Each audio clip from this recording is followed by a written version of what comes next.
লোকটি জঙ্গলে অদ্ভুত এক প্রাণী সদৃশ কিছু একটা দেখে যখন কৌতূহলবশত একটি লাঠি দিয়ে নাড়া দিতে থাকে, তখন প্রাণীটির ভেতর থেকে একটি প্যারাসাইট তার শরীরে ঢুকে যায় আর তার ব্রেন কন্ট্রোল করতে থাকে।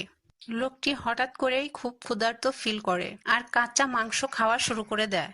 তার চেহারাটাও বিকৃত হয়ে যায়। লোকটির অদ্ভুত আচার আচরণ আর চেহারার পরিবর্তন দেখে তার স্ত্রীর সন্দেহ হলে বন্ধ থাকা বেসমেন্টের দরজা খুলে ভিতরে ঢুকে। সেখানে সে অনেকগুলো কুকুর বেড়ালের অর্ধগলিত দেহ দেখতে পায়, যেন কেউ সেগুলো খুবলে খেয়েছে। এসব দেখে সে খুবই ঘাবড়ে যায়, দৌড়ে সেখান থেকে বাহিরে বের হয়ে আসে। কিন্তু কথায় আছে না, যেখানে বাঘের ভয় সেখানেই রাত হয়। সে বাহিরে এসে দেখে তার হাজবেন্ড বিকৃত চেহারা নিয়ে দরজায় দাঁড়িয়ে সবটা দেখছে। তার হাজবেন্ড দ্রুত গতিতে এসে তার গলা চেপে ধরে। লোকটির হাত রাবারের মতো বলে বড় হয়ে যায় আর আরো আষ্টেপৃষ্ঠে ধরে সে তার স্ত্রীকে।